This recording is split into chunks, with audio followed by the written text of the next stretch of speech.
There's been a lot of talk during the 2016 election primary races, both on the Democratic and the Republican side, about issues like, I don't know, immigration, Muslims, big banks, whether to break them up or not, income inequality, etc.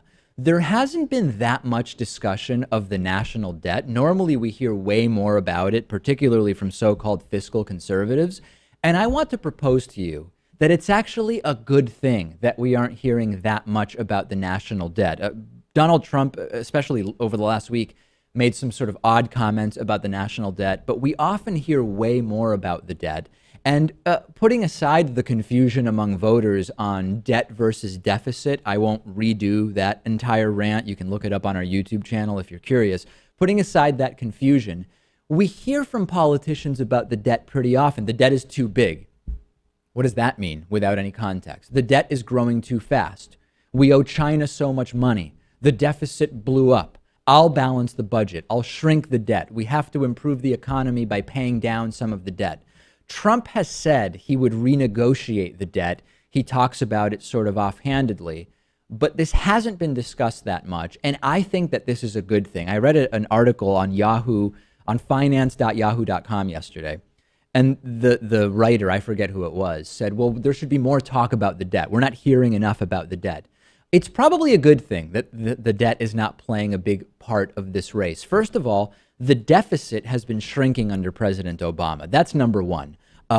Sometimes we hear about, Obama has blown up the deficit. That's not true. The debt has continued to increase because the deficit is more than zero, and that's sort of a mathematical reality that I've explained.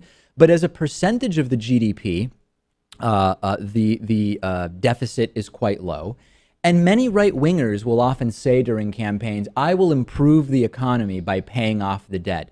This isn't backed up by any sensible economic theory. I mean, you don't improve the economy just by reducing the national debt, with a few exceptions in very specific situations, because paying off the debt must happen for some particular reason, right? And that's not the situation we're currently in. To say the national debt doesn't matter is not what I'm doing. That's sort of absolutist. It's not accurate. But we often get hyperbole from the right on the debt that's very misleading. And I am glad that this has not been a paramount issue. Even discussions of the debt ceiling are often misguided. We often hear the U.S. will default because we're about to hit the debt ceiling. Debt ceiling is artificial, right? There's nothing magical about the debt ceiling being one particular dollar amount versus another. It's totally arbitrary. When you consider inflation, when you consider the economy grows, it sort of makes perfect sense that the total dollars of debt at any particular time might be higher than in the past. But let me take another step further.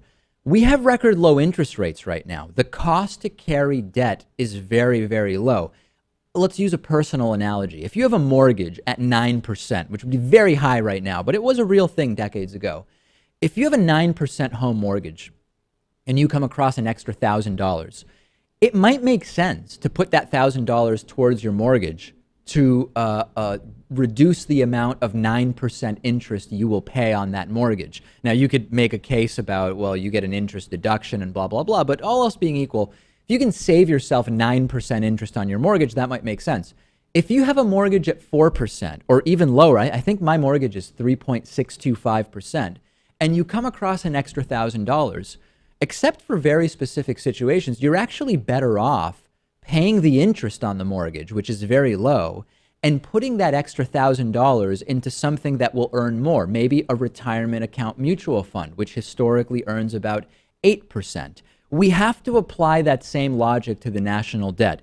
Is paying down the debt with very low interest rates going to be more stimulative to the economy than investing in infrastructure? We know food stamps are hugely stimulative. Just examples, but conceptually, think about it. So growing calls for more discussion of the debt among the primary and election contenders, I am happy that the debt has not been playing a big role so far.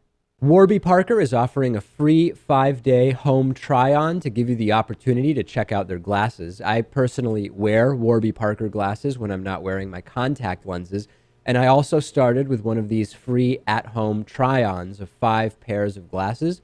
You can get your free home try on and support the David Pakman Show at warbyparkertrial.com/TDPS. I don't really like going into glasses stores and trying on glasses while the salesperson sort of hovers over me, and I like more than 30 seconds to actually figure out whether I like the glasses. So with the Warby Parker home try on, I was able to pick 5 pairs that I liked, put them on in the comfort of my own home, pick the one I like the most, and then Warby Parker put my prescription lenses in there for me. A lot of people don't know that the eyeglass industry is controlled by just a few big corporations that keep prices very high, like $300 for prescription glasses high, which is just insane. Warby Parker glasses start at $95. That's what mine cost. And for every pair of glasses sold, Warby Parker distributes a pair of glasses to someone in need. You can try 5 pairs and see what you like. Check out the at-home trial and support our show by going to warbyparker.com/TDPS. It costs nothing.